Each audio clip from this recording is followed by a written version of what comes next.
Why does the F-A-18 Hornet still dominate the skies after all these years? In this video, we delve deep into the history, design, and capabilities of this legendary fighter jet. From its beginnings during the Cold War to its roles in major conflicts, the F-A-18 Hornet has proven itself time and again as an indispensable part of modern warfare. Learn how this iconic aircraft has not only performed crucial missions but also inspired numerous war stories and documentaries. Whether you're a history enthusiast or a fan of cutting-edge aviation, get ready to explore the story behind one of the world's most admired fighter jets and see why the Hornet is still a favorite in military history and WWII documentary content.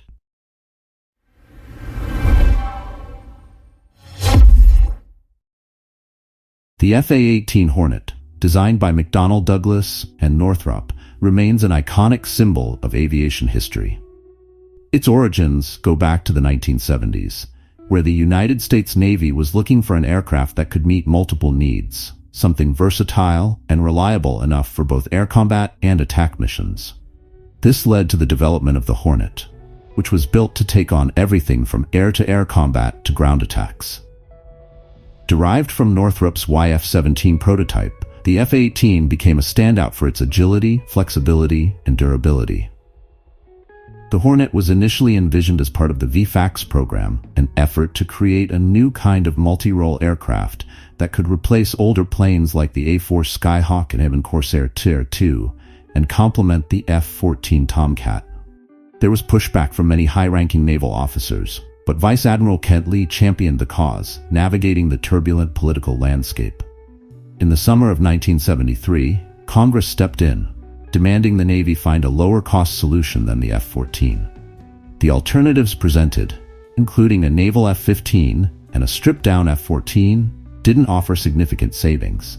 Ultimately, the Secretary of Defense instructed the Navy to consider prototypes from the Air Force's lightweight fighter program. The YF-16 and YF-17. The YF-16 might have won the Air Force competition, but it wasn't well suited for carrier operations. With its single engine and narrow landing gear, the Navy doubted it could adapt effectively to the needs of an aircraft carrier. Instead, the Navy chose the YF-17 as its foundation, transforming it into the F-A-18. This involved strengthening the airframe, adding folding wings, catapult attachments, and widening the landing gear, all crucial features to help the Hornet handle the unique demands of carrier-based service. On March 1, 1977, Secretary of the Navy W. Graham Claytor announced that the new aircraft would be called the Hornet, inspired by both the characteristics of the insect and historical naval vessels like the USS Hornet, which had served during World War II. The Hornet wasn't just another aircraft. It was a step forward in how multi-role combat aircraft were designed, able to take off from carriers and perform a wide range of missions. The development of the Hornet was a joint effort between McDonnell Douglas and Northrop. Northrop provided expertise in building the center and aft fuselage, while McDonnell Douglas was in charge of the wings, forward fuselage, and final assembly. The YF-17 underwent extensive modifications to become the F-A-18. Its airframe was beefed up, fuel capacity increased, wings and stabilators enlarged, and digital fly-by-wire technology implemented. This last feature, which allowed quadruple redundancy, made the Hornet the first production fighter with this advanced level of control. The F-A-18 debuted in combat during the 1986 bombing of Libya, showing off its capabilities in an active theater. It also saw significant action in the Gulf War of 1991, where its ability to perform both air-to-air and air-to-ground missions with precision made it invaluable. The Hornet's reliability became evident, and it gained a reputation for being a reliable workhorse that could adapt to different roles depending on the mission requirements. The Hornet's design philosophy centered on versatility. Its aerodynamic characteristics and state-of-the-art avionics allowed it to switch from a fighter role to an attack role at the push of a button. This kind of flexibility made it a force multiplier, giving commanders on the ground and in the air the ability to adapt their tactics quickly based on changing battlefield conditions. Whether it was fleet air defense, close air support, aerial reconnaissance, or suppression of enemy defenses, the Hornet could handle it. McDonnell Douglas initially planned 3 variants: the F-18A fighter, the A-18A attack version, and the TF-18A, a dual-seat trainer that retained full mission capability but with reduced fuel. Technological advancements soon allowed the fighter and attack versions to be merged into one, giving birth to the FA-18A, while the dual-seat variant was renamed the FA-18B. The Hornet would go on to inspire its successor, the larger, more powerful FA-18E Super Hornet, which would eventually replace older models like the F-14 Tomcat. Not all of Northrop's ambitions came to fruition.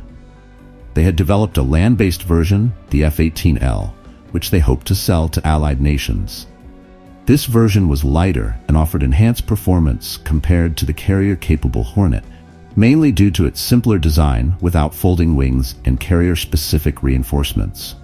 However, the partnership between Northrop and McDonnell Douglas became contentious.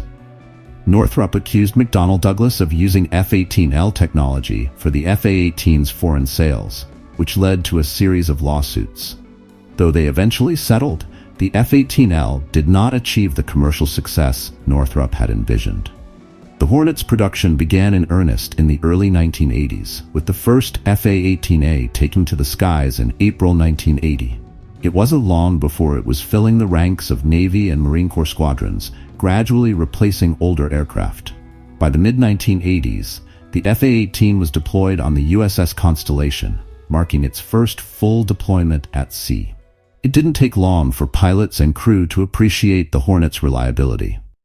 Compared to its predecessors, it required significantly less maintenance, which made it particularly appealing for carrier operations, where space and resources are limited. The aircraft featured a twin-engine setup with General Electric F4004 engines, which were specifically designed for reliability. Unlike some other high-performance engines, the F404 was built to withstand a wide range of conditions without stalling or flaming out, and it was easy to replace, requiring just 4 people and 20 minutes to do so. This ease of maintenance was part of what made the Hornet a favorite among those who worked with it. It could reach speeds of Mach 1.8, and its advanced avionics and digital control systems made it a pleasure to fly. The Hornet was used not only by the United States, but by several other nations as well. Australia, Canada, Finland, Spain, and Switzerland were among the countries that operated the FA-18. Australia's Royal Air Force opted for the Hornet as a replacement for its aging Mirage aircraft, while Canada used it to replace multiple older models, including the CF-104 and CF-101. Each country made minor modifications to adapt the aircraft to its unique needs, but at its core, the Hornet remained a powerful, adaptable platform for modern air combat.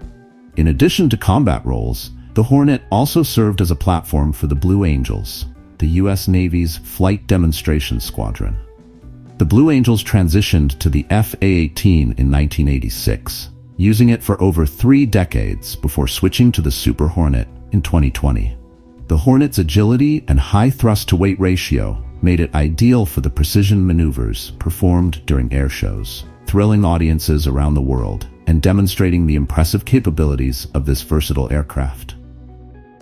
Throughout its career, the FA-18 saw various upgrades, from enhancing its avionics systems to increasing its night combat capabilities with advanced sensors and night vision. Each improvement ensured the Hornet remained relevant even as newer threats and technologies emerged.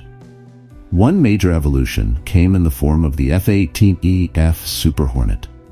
Though similar in appearance, the Super Hornet was an entirely new aircraft, with larger air intakes, a bigger airframe, and more powerful engines.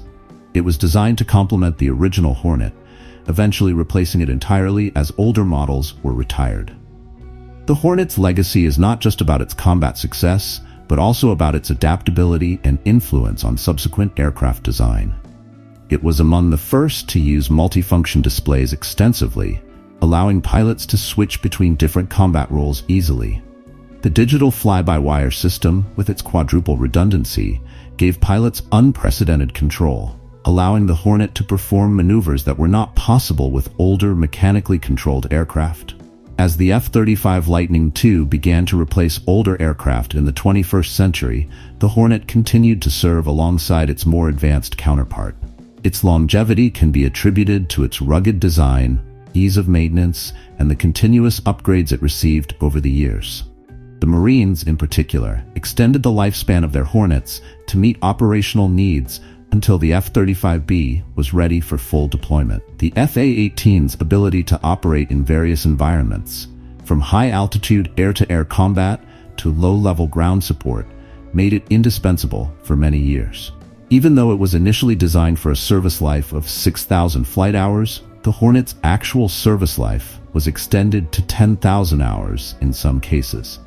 This was due in part to delays in the F-35 program and also because of the aircraft's inherent robustness. In the later years of its operational life, the F-18 took on more of a training and support role as newer aircraft began to take over frontline duties. The fact that it continued to be used effectively for so long speaks volumes about the quality of its design and the foresight of its developers. Ultimately, the F-18 Hornet has carved out its place in military aviation history as a reliable, versatile, and groundbreaking aircraft. It served across the globe in both combat and ceremonial roles, proving its worth time and time again. Its successor, the Super Hornet, carries forward its legacy, but the original Hornet remains one of the most admired jets in aviation history, respected for its adaptability, reliability, and the way it pushed the boundaries of what a multi-role aircraft could do. As we wrap up our journey through the fascinating history of the F-18 Hornet, it's clear why this iconic aircraft has left a lasting mark on military history. From its origins as a groundbreaking fighter to its impactful role in numerous conflicts worldwide, the Hornet's versatility and reliability have made it an essential asset in modern warfare. Its influence extends beyond the battlefield into the realm of aviation innovation and technology, helping to shape the next generation of fighter jets like the F-35 Lightning II. Whether serving on aircraft carriers or dominating the skies, the F-18 has earned its reputation as one of the most admired jets in the history of aerial combat. If you enjoyed learning about the F-18 Hornet and its storied legacy, please like this video, subscribe to our channel, and hit the notification bell to stay updated on more deep dives into military history and aviation technology. Don't forget to share your thoughts in the comments below. We'd love to hear what you think about the Hornet's impact and your favorite moments from its incredible service record. Stay tuned for more videos that bring the history of legendary war machines to life.